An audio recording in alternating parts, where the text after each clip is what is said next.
Good morning mga kabahidor. Nandito tayo sa Bacolod City, Negros Occidental. Grabe no.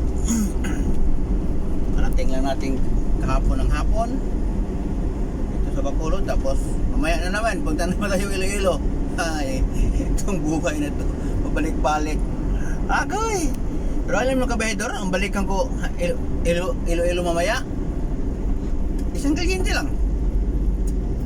Sana kung kausapin nyo, pwede naman siguro ano na i-advance ba no?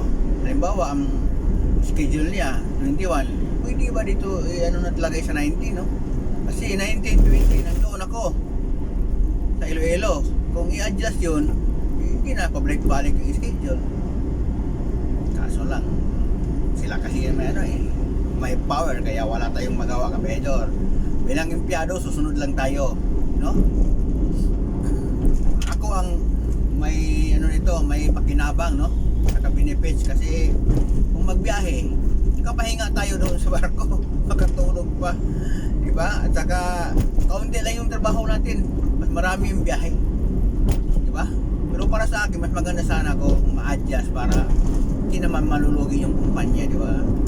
Makasave tayo, ang kumpanya makasave ng ano, ng expenses, di ba?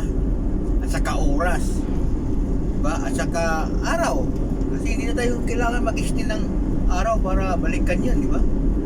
So tuloy-tuloy yung trabaho natin sana, no? Kagaya ng ibang kliyente nga, tayo lang gumawa ng ano, ng schedule. Kaso lang, so hindi pa nila nagawa ng paraan, ano pa kaya, no? Sila na bahala doon sa opisina kung anong gagawin nila yon. Kung ayaw nila gawin, kung ayaw nila kausapin yung kliyente nga dapat isabay lang doon sa ano, sa ang schedule sa karamihan para hindi na pabalik-balik, okay lang sa akin, no? Walang problema. Ako naman ang naginabang din, no? Ako naman ang balay, nagpapahinga tayo habang masakay tayo ng barko, makatulog tayo sa barko dahil oras minsan abot na ng 4 na oras sa barko, di ba? Aircon pa yung barko. So, ano tayo naka-benefit nito. Hindi nabawasan yung ano natin, oras. Hindi rin ano lang. Ang kliyente natin ang ano lang, hindi nabawasan. So, yan lang kabahidor. So, kinikwento ko lang kabahidor nga. Pag walang communication sa kliyente at saka tayo, ay, mahirapan tayo talaga. Pero okay lang yan.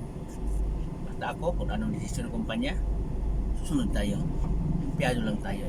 Yan lang kami.